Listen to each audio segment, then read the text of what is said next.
What's going on, guys? Welcome back to Flake Garage. My name is Bryan M, and on today's episode we're going to have a showcase of my 1987 Mazda B2000. We've been doing a lot of videos for the past couple months on YouTube on upgrades on my Mazda as well as Bryan's hardbody, and right now with the beginning of the new year I think it's the right time to have a little showcase showing you everything that we've done so far, and then hopefully a year from now we're going to do another video of where we are at that point. Right now we're going to start first with the engine and anything that's going on there. We'll move on to the outside of the truck, and then we'll move on to the inside of the truck. So let's do it.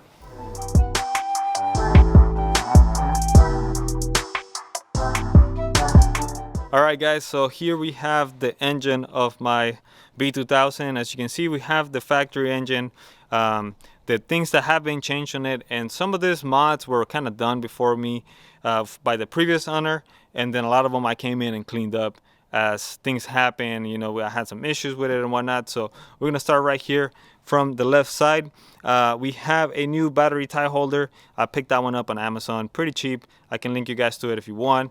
We also cleaned up all this mess. Unfortunately I didn't have a video of it, but basically I cleaned up this whole area because we don't have the factory carburetor anymore. We have a Weber carb here.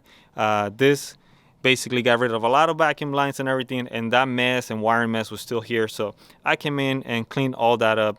We also added here some wiring for the amp that I have inside the truck, but we'll get to that one a little bit later. I cleaned up all this mess. I ended up having to swap out as well all the coolant lines on the back. One day I was driving home and my coolant just started going everywhere because the lines back here busted. I changed all the fuel lines, new fuel filter, a new fuel pump because mine messed up. We have also, I added this little air filter there. It was actually open and it was just causing more issues. If we move on to the side here, we also have a Pacesetter Header here that was actually done by the previous owner, but then we also cleaned up all this wiring and everything here. Clean up this area. I added a new brake booster line, new lines all over the place here. So that's pretty much all that's been done to the engine. Also we have the new brake little line here, and you cannot see it from here, but you might be able to see it down there maybe. I changed the clutch slave cylinder as well, and right now I think we need to bleed it a little bit more. It's having some issues with the clutch, but it's all new right there, so it just probably needs to be bled properly.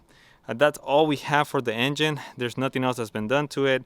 We might have some plans in the future, but for right now this is how it looks, and I'm actually pretty happy with how it looks. It looks very empty, very spacious compared to some of the new engines, especially. I might come in, I don't have a factory AC, so I'm gonna come in and probably add the AC and potentially add the power steering, but we'll see how things go. I don't want to promise anything right now. First, hopefully we can do that, but now we can move on to the exterior and then we'll see what we've done there. Alright guys, and here we have the front of the truck. We're gonna move on to the exterior now. I've been pretty happy with the front of it. The only change that's been there is the plate. I went and got classic truck plates because, you know, the truck is a classic now. It's gonna look great. We have a drop. Oh, we did do the underbody lights. I have a guide on how to do it. We didn't go as in depth as we did on the hardbody because if you've seen the hardbody video, you exactly know what I'm talking about. So I just did a general guide on how to get your lights on there. We have a drop. We're going to move on to suspension and wheels a little bit later, so I'll talk about that one in a second. But then if we move on to the back, I added just some stickers. We got our Flake Garage sticker here and a couple other stuff, just personal touches there.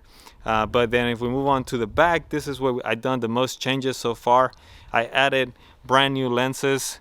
I did talk about tail light options on another video. I'll link to that one on the top. But I did brand new lenses. I did a chrome trim because mine came with the black one.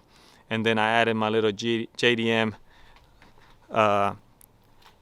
heart shape here on the bottom. Outside of that, everything is looking pretty factory. I like the look of it right now. I don't want to mess with it too much. So I'm pretty happy where we are with the exterior of it, at least so far. I have some more plans coming up, so hopefully we'll get a chance to do some of those this year, and then the outside might change some compared to how it is right now. But at this moment, this is how we're looking. It's looking good. And then now we can move on to the inside and everything that we've done. That the inside of my truck, I think, is where I have the most changes. So we'll do that one here in a second.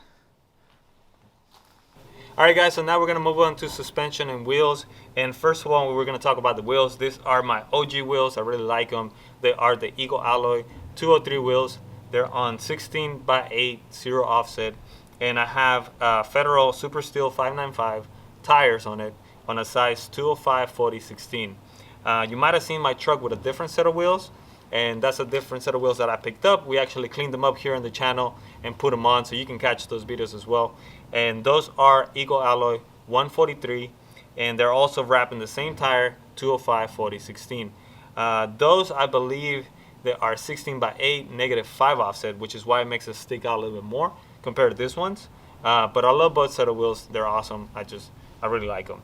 Now the drop here for the front, the way they did the drop is going to be a drop spindle. So we have a 2-inch drop spindle in there, and then we also have the torsion bars torqued down, and they turn them out about 3 inches. So we have a overall 5-inch drop on the front, which is why it makes it look so low.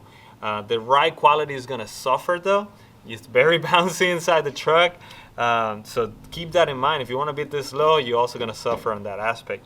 But let's move on to the back, and then we'll talk about that one. All right, guys, and now we're looking at the back. So the back has a Beltec lower end leaf spring. It's about 3 inches with that. And then we also have a 2-inch block back here. That's going to give us the 5-inch drop all around.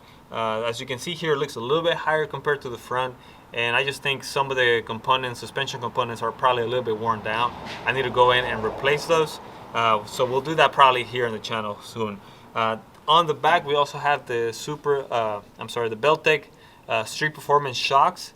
The front just has regular shocks. I want to switch all of them to the Street Performance, so hopefully we'll do that soon. But that's how we're getting the drop here on the back. It's a combination of the lower end leaf spring and the 2-inch block, and then it gives you this look. But now we're ready to move into the inside and do see everything that we've done up there. Let's do it. All right, guys, and we're gonna start here with the door. We had added tint ourselves. It's not the best, but it does the job pretty good. I had to take off my passenger tint because it was just completely being destroyed by lowering the window and everything, but it looks okay. We fixed some of the speaker wiring.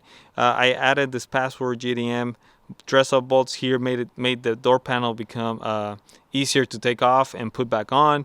And the most important mod of all is the power locks. We finally added power locks to here, and it's been working great. Now if we move on into here, I have painted my door sills. They're black right now as opposed to the factory gray. And then I also switched from the factory bench seat into this bucket seats. Right now the bucket seats, they're just reupholstered factory seats from a extended cab. They're not the best. They're a little worn out and everything, so I'm hoping maybe I can get a chance to change those sometime soon. Another thing we added was our quick release and NRG steering wheel here. We added the hub as well. The horn is working perfectly on this truck. We need to figure out on Bryan's how we can get that to work, but everything's good there. I also painted my kick panels down here as the glove box down here. We're still figuring out what's the best way to go about it and have it come out good so we can tell you guys. But for the meantime, those pieces are painted, and I'm happy with how they came out. You can see here's another black piece. Now if we move up to the center, I added the dual USB chargers in place of the cigarette lighter here, so that's working great. I also updated my stereo. It used to have a different kind. I believe we put that one on Bryan's truck right now. So he has that one because it was working perfectly. I just updated to this one that had the USB plug before we did this mod here. But it's working great. Cleaned up the mess that was on back there. And so far I'm pretty happy with it. I have my GDM shift knob here. I keep alternating because Roger sent us this wood one. And I like both of them, so we keep switching back and forth between both of those shift knobs. Another thing we did was add the amp underneath this seat. I have an amp, and I also have B-pillar speakers back here. It might be kind of hard to see here. They're back there, and they're working great so far. I added my center console, which also has been great. I keep using everything with it. So I'm pretty happy with the interior of the truck so far. We got more plans coming up, but so far it's going pretty well. Alright guys, so there you have it. That's how my 1987 Mazda B2000 looks right now. We have this the beginning of the year now. We have a whole year to hopefully come up with new mods and new videos for you guys. We're pretty excited. We're also pretty close to 1,000 subscribers right now, so if you haven't subscribed yet, please consider doing so. We have a lot of videos here on mini trucks, as well as some other cars like my Toyota Tacoma and Bryan's WRX that we're gonna have coming up. So thank you so much, you guys, for the support that you guys shown us so far, and we'll see you guys on the next video. Bye.